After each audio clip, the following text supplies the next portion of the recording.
O reajuste anual não é determinado pela ANS, fica a critério da própria operadora apurar e aplicar esse reajuste, sem nenhum tipo de controle, sem nenhum tipo de fiscalização. Olá, começamos mais um programa Consumo em Pauta. Eu sou Ângela Crespo, editora de conteúdo do site Consumo em Pauta. E vou conversar hoje com Rafael Roba. Olá, Rafael. Olá, Ângela. Muito obrigado pelo convite. É um prazer estar aqui. Espero esclarecer as dúvidas. Eu que agradeço por ter aceitado o nosso convite. Seja bem-vindo aqui ao programa Consumo em Pauta. E eu quero começar já falando com você sobre reajuste dos planos de saúde. No ano passado, eles foram suspensos em razão da pandemia e agora estão chegando, claro, no bolso dos consumidores. Eu queria saber como funcionam esses reajustes e como eu posso conferir se o percentual que veio no meu boleto está realmente correto. Bom, Angela, é importante esclarecer inicialmente que o contrato de plano de saúde ele está sujeito ao reajuste anual, que é aquele reajuste aplicado no aniversário do contrato, e também ao reajuste por mudança de faixa etária, que são os reajustes aplicados no aniversário do beneficiário, conforme o beneficiário completa determinadas idades. A ANS suspendeu em 2020 tanto os reajustes anuais como os reajustes por faixa etária entre setembro e dezembro. E os reajustes que não foram aplicados nesse período passaram a ser aplicados a partir de janeiro. Então, a partir de janeiro, as operadoras, além de aplicar os reajustes de 2020 que estavam suspensos, também puderam cobrar o percentual ou os valores retroativos, os valores que eles não cobraram naquele período em que os reajustes estavam suspensos. Então, muitos consumidores, a partir de janeiro de 2021, passaram a sofrer, além do reajuste, também uma cobrança relativa a esse período retroativo. Isso causou um grande impacto para muitos consumidores, né? Isso assustou muitos consumidores. Quem tem o reajuste individual ou familiar, né, o plano de saúde individual ou familiar, que são aqueles planos contratados por pessoa física, o reajuste é determinado pela ANS. A ANS diz qual é o percentual máximo de reajuste que deve ser aplicado nesse tipo de contrato. Já quem está em um contrato coletivo, que são contratos ou empresariais ou coletivos por adesão, o reajuste anual não é determinado pela ANS, fica a critério da própria operadora apurar e aplicar esse reajuste, sem nenhum tipo de controle, sem nenhum tipo de fiscalização. E normalmente esse reajuste é o que gera um maior impacto para o consumidor. O consumidor que está no contrato coletivo normalmente recebe reajustes em percentuais extremamente elevados, e nesse ano especialmente, além do reajuste, teve essa cobrança retroativa, né, referente ao ano de 2020, e logo daqui a alguns meses esse consumidor deve sofrer mais um reajuste referente a 2021. Então esses reajustes vão se acumular e isso tem gerado muito impacto para os consumidores. Ou seja, quem tem um plano individual ou familiar, que é aquele plano que ele contrata diretamente com uma administradora de planos de saúde, né? Ele tem como consultar esse reajuste, qual é a porcentagem desse reajuste na própria ANS. Quem tem os planos coletivos, que são aqueles que vão por adesão ou são planos empresariais, né, de uma microempresa e tudo mais, ele não tem como consultar isso. Ele vai ter que simplesmente aceitar, engolir aquilo que o plano de saúde determinou. É isso? Isso, Angela. Quem tem o plano individual familiar pode consultar perante a ANS disponibiliza ano a ano qual foi o percentual autorizado. O plano coletivo é uma caixa de surpresa, porque é a própria operadora quem apura e aplica esse índice. E justamente essa falta de transparência é o que tem levado muitos consumidores para a justiça para pedir a revisão desses índices. Então, nós vemos no judiciário muitas ações questionando os reajustes dos planos coletivos, justamente pela falta de transparência de como esses percentuais são apurados. E mesmo na justiça, o que a gente observa é que os planos não conseguem demonstrar como eles chegaram nesses percentuais. E muitas vezes o judiciário reconhece a abusividade desse reajuste, afasta o reajuste que foi aplicado e manda aplicar no lugar os reajustes dos planos individuais e familiares. Mas isso o consumidor só consegue fazer se ele levar o caso para a justiça. De forma administrativa, né, em contato direto com a operadora, dificilmente o consumidor vai conseguir negociar ou ter maiores explicações com relação ao reajuste do plano coletivo. Ou seja, quem tem o plano coletivo, o caminho, então, se tiver um aumento assustador, o caminho é a justiça. Ele não tem outra alternativa. É isso. O que a gente sempre tenta analisar é se realmente o plano tem sofrido reajustes injustificados, abusivos. Caso esse plano tenha sofrido esses reajustes, né, de forma reiterada, é possível que o consumidor questione na justiça. E como mencionei, a justiça tem dado respostas favoráveis aos consumidores quando a operadora não demonstra de forma clara e transparente como ela chegou nos percentuais que foram aplicados. Caso o consumidor não queira buscar esse caminho da justiça, o que ele pode fazer também é procurar no mercado, né, um outro plano que atenda às suas necessidades e esteja adequado à sua realidade financeira e realizar a portabilidade de carências, fazendo a troca de uma operadora para outra sem precisar cumprir novas carências. Quando o consumidor é jovem, não tem nenhuma doença pré-existente, ele até consegue fazer essa troca de plano com portabilidade de carência sem muitas dificuldades. O problema é quando o consumidor é idoso ou tem uma doença pré-existente. Aí dificilmente ele consegue fazer essa troca de plano com portabilidade de carências, né? As operadoras criam muitas restrições para que esse consumidor faça a troca de plano e o consumidor acaba ficando preso no plano onde ele está. E aí, muitas vezes, a única alternativa que ele tem é realmente questionar na justiça os reajustes que foram aplicados no seu contrato. Agora, quando você fala em justiça, pode ser juizado especial cível ou tem que ser a justiça comum mesmo? Pode, o juizado especial cível, ele aceita esse tipo de causa, né? Ele tem um limite de valor, mas ele aceita esse tipo de causa, ou ele pode buscar o judiciário, a justiça comum. Quando são casos mais complexos, empresas com muitas vidas, que às vezes demandam perícia, aí não tem jeito, tem que ser na justiça comum. Agora, aquele consumidor que está num plano coletivo por adesão, individualmente, ou se ele tem uma pequena empresa que tem aquele plano só com o grupo familiar dele, muitas vezes ele consegue solucionar por meio do juizado especial cível. Quando a gente fala em reajuste, falando em planos individuais ou familiar, você tem o reajuste anual, decretado pela ANS, e você tem por faixa etária. Tem mais algum reajuste que ele pode sofrer, o individual? Não, o individual só pode ter o reajuste anual, que é aquele determinado pela ANS, e é aplicado no aniversário do contrato. E os reajustes por faixa etária, que precisam estar previstos em contrato, né, inclusive os percentuais, e o último reajuste por faixa etária é aquele aplicado aos 59 anos. Então, os contratos realizados após 1999, o último reajuste permitido é aos 59 anos, em razão da mudança de faixa etária. E os planos coletivos, ele tem um reajuste anual também, e esse reajuste está vinculado à sinistralidade ou a sinistralidade já seria um outro reajuste?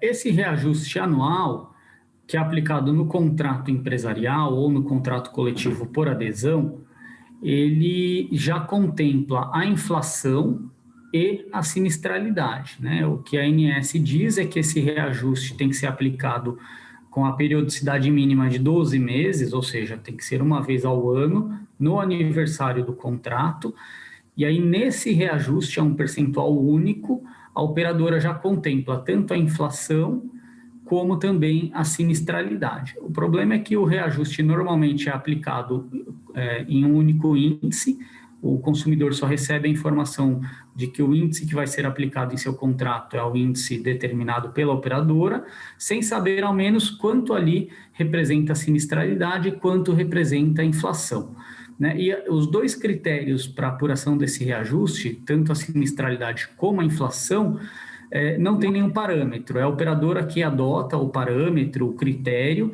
e isso não passa por nenhum tipo de fiscalização ou controle por parte da agência. E isso acaba gerando essa falta de transparência que a gente vê no mercado. Mas pela inflação a gente conseguiria saber qual seria a porcentagem no ano. E o que ultrapassar aquilo o que foi ultrapassar a inflação seria a sinistralidade. Não dá para fazer esse cálculo, para a gente imaginar esse cálculo? É difícil, porque eles não utilizam um índice de mercado para Tá. É apurar a a inflação inflação. médica, né? Não é a inflação a real, né? A real que a gente vive, né? É isso. É isso, exatamente, Angela. Normalmente eles adotam aquele VCMH, né, que é a Tá. variação do custo médico hospitalar, mas também não se tem muito critério para apurar esse índice, é a própria operadora que apura a sua própria inflação. Então isso fica nas mãos da operadora e a gente percebe muita falta de informação e de transparência com relação a esses dados. Ou seja, estamos na mão deles e temos que aceitar porque a gente precisa de cobertura de saúde, né? Não tem muito para onde fugir, não tem muito para onde correr, a não ser o momento em que o nosso bolso não aguenta mais, né? E agora a gente vai conversar um pouquinho com ele sobre negativa de cobertura. Rafael, e quais situações pode haver uma negativa de cobertura de um plano de saúde? Você falou mesmo no bloco passado sobre carência, né? Inclusive de mudar de plano, utilizando a portabilidade de carência, mas carência é um dos pontos que o consumidor tem negado o atendimento pelo seu plano de saúde, ou eu estou errada? Isso, Angela. Na verdade, a negativa de cobertura é um dos principais temas que aparecem na judicialização, né? É o principal motivo que leva o consumidor para a justiça. E essa negativa ela pode vir por diversos motivos. Um deles é a questão da carência, né? A questão da carência ela aparece muitas vezes numa situação de urgência e emergência. Quando a gente faz um plano novo, a operadora de plano de saúde pode exigir carência, ou seja, um período que a gente vai pagar pelo plano, mas não vai poder utilizar determinados serviços. Como, por exemplo, doença pré-existente tem carência de 2 anos. Uma cirurgia eletiva tem carência de 180 dias. Um parto tem carência de 300 dias. Mas para situações de urgência e emergência, a carência máxima que a operadora pode exigir é de 24 horas, ou seja, após o momento que você contrata o plano, 24 horas depois você já tem direito ao atendimento de urgência e emergência. E muitas vezes a negativa se dá em razão desse tipo de atendimento. O beneficiário tem uma situação de emergência, busca um pronto atendimento e a operadora diz ali que ele só vai ter direito às primeiras 12 horas de cobertura porque ele está na carência. Mas, na verdade, o judiciário entende que a partir do momento que o beneficiário precisa de um atendimento em razão de urgência e emergência, ele tem que ter todo o tratamento coberto, porque a lei diz que a carência máxima para esse tipo de atendimento é de 24 horas. Então, o consumidor contratou o plano, já tem mais de 24 horas de plano de saúde, ele já tem direito a coberturas para situações de urgência e emergência, e essa cobertura não pode sofrer limitações temporais. Isso é um ponto importante, né? Porque as pessoas confundem, elas acham que podem ter só o primeiro atendimento e daí para frente ela não vai poder, o plano não vai cobrir mais. Não, aquela situação de urgência ou emergência, ele vai ter toda a cobertura, mesmo se ele precisa de uma cirurgia, se ele precisa de um tratamento maior, de uma UTI, ele vai ter essa cobertura, mesmo ele estando com 24 horas de plano, é isso. Isso mesmo, Ângela. E caso a operadora recuse, esse consumidor pode buscar a justiça, que a justiça tem um entendimento favorável nesse sentido. Inclusive, situações de parto que decorrem de urgência e emergência, ainda que a mulher esteja na carência para parto, ela tem direito à cobertura caso ela tenha complicações no seu pré-natal e isso acabe ensejando um parto de urgência e emergência. Saindo da situação de urgência e emergência, o plano de saúde pode negar alguma cobertura? Tem alguma restrição? Tem alguma indicação da ANS que isso ele pode não atender, aquilo ele pode atender? Há alguma restrição nesse sentido? Uma grande discussão que existe é quanto ao rol de procedimentos da ANS, né? A ANS ela tem um rol de procedimentos obrigatórios e esse rol ele é entendido como um rol mínimo obrigatório, né? Mas as operadoras acabam cobrindo apenas o que está no rol. E se você precisa de um procedimento, de um tratamento, que eventualmente esse rol da ANS, a operadora vai negar, né? Dizendo que não está no rol, por isso ela não teria obrigação de cobrir. O judiciário tem um entendimento diferente. O judiciário entende que, ainda que não esteja no rol, desde que seja prescrito pelo médico, desde que não seja um tratamento experimental, o consumidor tem direito à cobertura. Tá? Mas essa é uma restrição que costuma existir e é muito comum. A gente encontra isso com grande frequência nas ações judiciais.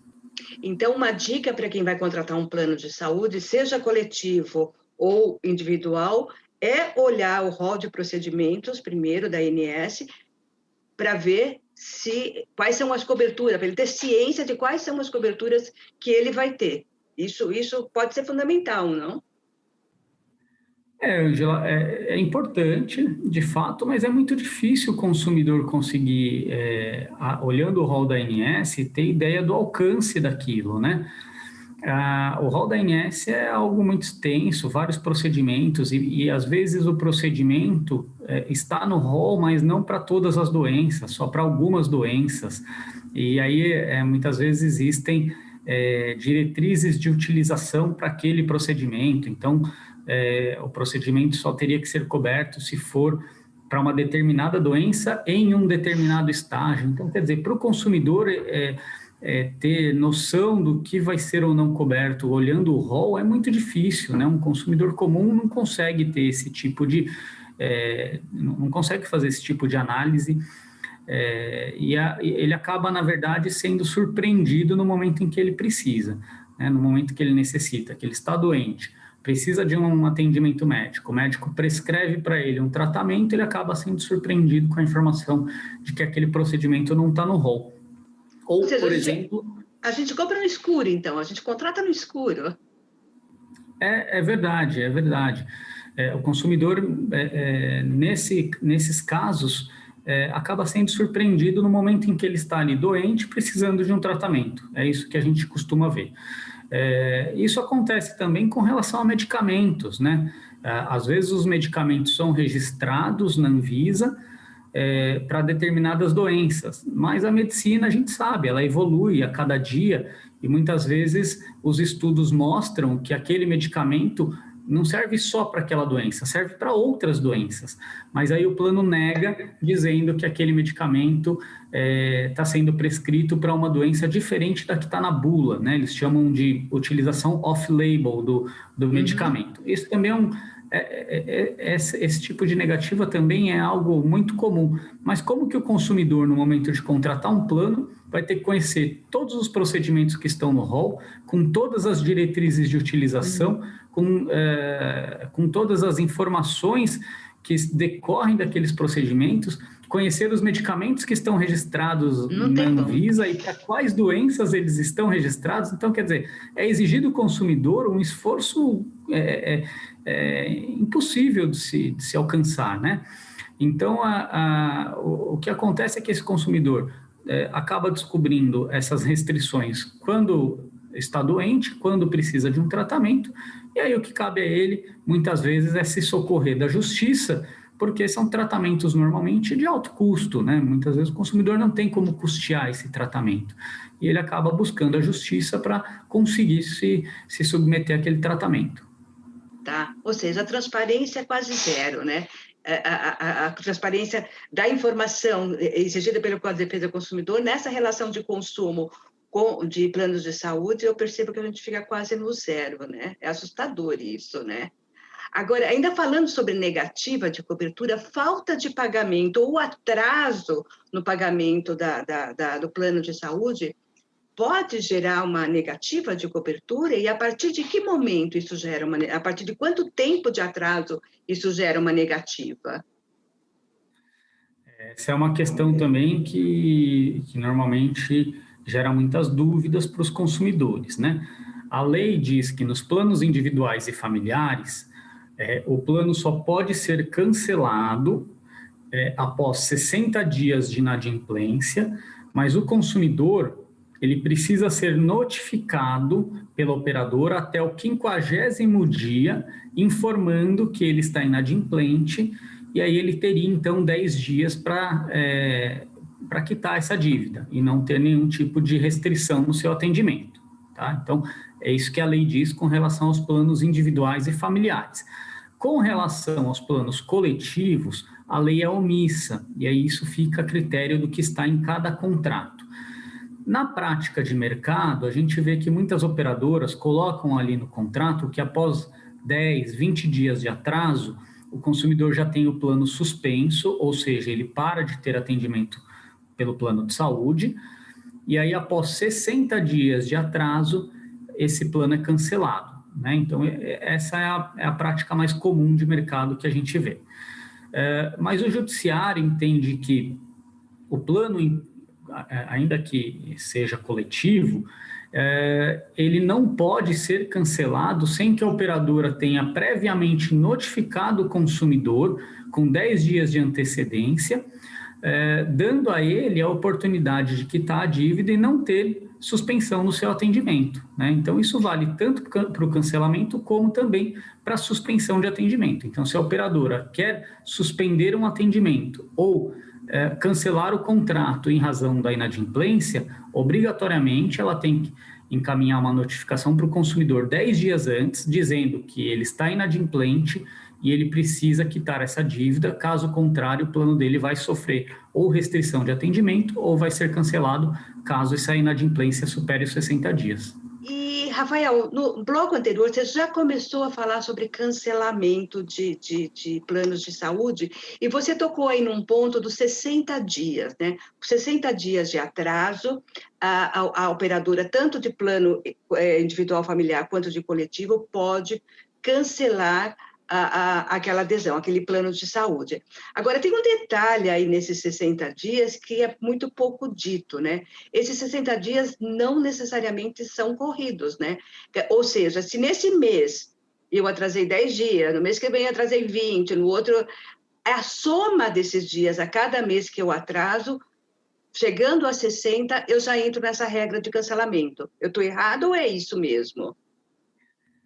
Não, Ângela, você está certa, é isso mesmo. Na verdade, a lei diz que esses 60 dias podem ser consecutivos ou não, tá? Então, se o consumidor fica inadimplente 10 dias em um mês, 10 em outro, e isso se soma a 60 dias, ele pode ter o plano cancelado, mas desde que ele seja avisado pela operadora até o 50º dia. Então, quando esse consumidor completar 50 dias de inadimplência, a operadora deve comunicá-lo, dizendo, olha, você já atingiu 50 dias de inadimplência e você pode ter o seu plano cancelado caso você atinja 60 dias de inadimplência.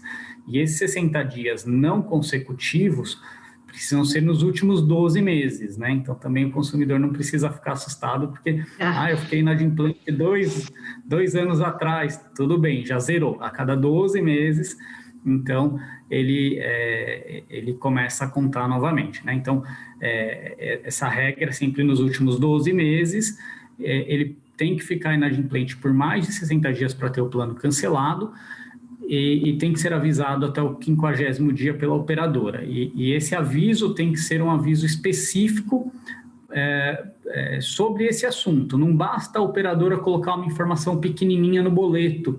Isso o judiciário não tem admitido, né? Às vezes a operadora só coloca no boleto uma informação bem pequenininha, assim, que ele completou 50 dias de atraso. E aí, com 60, ela cancela e diz, não, eu te informei, né? Mas informou de forma inadequada. O Código de Defesa do Consumidor diz que o consumidor tem o direito, como direito básico, receber sempre informações claras e adequadas, né? Então, o aviso da operadora tem que ser um aviso específico sobre isso, uma carta, uma notificação para o consumidor, informando que ele atingiu esses 50 dias de inadimplência. Ele pode ter o plano cancelado caso ele fique mais 10 dias inadimplente. E isso vale tanto para planos familiar e coletivo, tanto para o plano individual e familiar, quanto para o coletivo. A regra é a mesma para os dois. Sim, a regra é a mesma. O plano coletivo, na verdade, a lei é omissa, né? Então, as operadoras muitas vezes não notificam o consumidor sobre o atraso, acabam cancelando e o consumidor às vezes é pego de surpresa. Nós já vimos situações em que o consumidor fica inadimplente, não de forma voluntária, mas porque de repente o pagamento estava em débito automático e por algum motivo não foi debitado, ou o boleto não chegou na data certa e acabou passando, às vezes pula um mês, né? É muito comum, às vezes o consumidor não recebeu o boleto, não paga aquele mês, paga o seguinte, ele acaba só pulando um mês. E a operadora, muitas vezes por ser contrato coletivo, não notifica o consumidor, não manda um aviso de cobrança para ele, e isso acaba passando, né? O consumidor fica 60 dias inadimplente, de forma involuntária e tem o plano cancelado. Aí o judiciário entende que nessas situações o cancelamento foi indevido, foi abusivo e muitas vezes determina a reativação do plano. Agora, esse cancelamento unilateral, principalmente nos planos coletivos, a gente observa isso ocorrer não só em relação a atrasos de pagamentos, mas eu já peguei muitos casos de pessoas me procurando para saber o que fazer nessa situação, em textos que eu produzo a respeito disso, desse assunto, que simplesmente mandaram uma carta dizendo, olha, não me interessa mais ter você no nosso plano de saúde. Isso pode realmente acontecer no plano coletivo? No individual e familiar, acho que isso nunca havia acontecido, mas no coletivo, já muitos casos eu já peguei nesse sentido. Isso pode? E tem alguma coisa que se pode fazer? É conhecida como a rescisão imotivada, né? O que acontece? O plano individual e familiar, a legislação protege essa situação, né? A legislação diz que o plano só pode ser cancelado pela operadora em caso de inadimplência, como a gente já comentou, ou em caso de fraude. Fora essas hipóteses, o plano individual ou familiar não pode ser cancelado pela operadora. Já com relação aos contratos coletivos, mais uma vez a legislação é omissa e deixa a critério das operadoras definirem essa questão em seus contratos. E aí as operadoras, em praticamente todos os contratos coletivos, incluem uma cláusula dizendo que o plano pode ser cancelado pela operadora sem motivo algum, né? Basta que a operadora não se interesse mais por aqueles consumidores, apenas avisando o consumidor com 60 dias de antecedência. Então é muito comum, às vezes, uma empresa está com alguém ali em tratamento, esse tratamento às vezes gera um custo mais alto para a operadora então notifica aquela empresa dizendo, olha, não tenho mais interesse em manter essa relação contratual, em 60 dias o seu plano será cancelado. E aí esse consumidor se vê numa situação extremamente delicada, né? Ainda mais se for um idoso ou se for alguém em tratamento que dificilmente vai conseguir ingressar em um novo plano, né? Então essas situações chegam com frequência na justiça. O judiciário inclusive já tem uma jurisprudência bem pacificada, né? No sentido de que essas rescisões sem motivo, sem uma justificativa mínima, plausível, são abusivas, colocam o consumidor numa situação de extrema desvantagem e o judiciário não tem permitido essas situações. Mas, como você disse, é uma prática comum, né, e que muitas vezes pega o consumidor de surpresa em meio a um tratamento de saúde. De novo, voltamos àquela situação de que o único caminho que eu tenho enquanto consumidor é buscar a justiça para tentar não perder esse plano de saúde. Ou seja, nos leva a todo momento a buscar o judiciário. Essa questão de planos de saúde, ela empurra a gente para o judiciário, né? É um fato isso, né? Não, de fato, a justiça é um órgão inerte, né? Então, assim, ele tem que solucionar problemas que são levados a ele, né, ao judiciário. E os problemas chegam ao judiciário porque as coisas não funcionaram antes. Então, os consumidores que buscam a justiça buscam porque existem falhas regulatórias, né? Eu comentei aqui várias omissões da lei que deixam o consumidor em uma situação vulnerável. Então, a questão do reajuste, a questão da rescisão, né, são todas situações que colocam o consumidor numa situação vulnerável e isso acaba fazendo com que o consumidor busque a justiça para esses casos. Até por isso, até por essa fragilidade na legislação para os planos coletivos, principalmente, né, com relação ao reajuste e com relação à questão da rescisão imotivada, é que as operadoras se interessaram muito mais nos planos coletivos do que nos individuais. Hoje, 80% dos beneficiários de planos de saúde estão em contratos coletivos, só 20% estão em planos individuais e familiares, porque são planos mais protegidos, que não permitem que a operadora, por exemplo, exclua um consumidor do contrato ou aplique um reajuste elevado, né? Então, as operadoras, diante desse cenário, entenderam que os planos individuais e familiares não são interessantes, já que elas não têm a liberdade que elas querem para reajustar ou cancelar um contrato. Por isso que a gente não encontra hoje planos individuais ou familiares no mercado. Tá, e agora, resumindo tudo isso que a gente conversou aqui sobre planos de saúde, o consumidor, na verdade, ele sempre tem que ficar com a pulga atrás da orelha no seu relacionamento ou dessa contratação. É isso, não é? É muito importante que o consumidor esteja sempre ciente dos seus direitos, né? Porque nem sempre aquilo que está no contrato reflete o direito do consumidor. Muitas vezes as operadoras colocam situações no contrato que são ofensivas ao direito do consumidor ou que o consumidor não consegue entender a dimensão daquela previsão contratual, né? Só vai entender isso quando ele se depara com a abusividade. Então, é importante que o consumidor entenda o seu direito, entenda quais situações são abusivas, né, e quais situações ele pode buscar o judiciário para reverter uma conduta, uma prática abusiva da operadora. Eu acho que o consumidor, sabendo isso, ele com certeza vai saber também reagir melhor a essas situações, né, e o consumidor cada vez mais precisa se inteirar das políticas, principalmente as políticas relacionadas à saúde suplementar, que são definidas pela Agência Nacional de Saúde Suplementar, e participar, né? Pressionar a agência para que a regulamentação evolua e proteja mais os consumidores com relação a esses pontos que a gente conversou. Ótimo. Então, fica aí todas essas dicas do Dr. Rafael, né, que é um advogado especializado em saúde.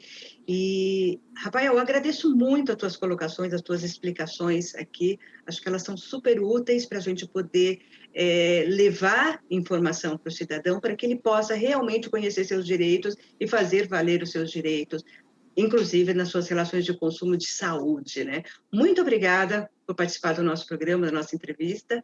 E eu espero te reencontrar em breve, porque esse assunto está sempre aí na pauta do dia, né? É verdade, Ângela. Muito obrigado. Eu que agradeço e eu estou sempre à disposição.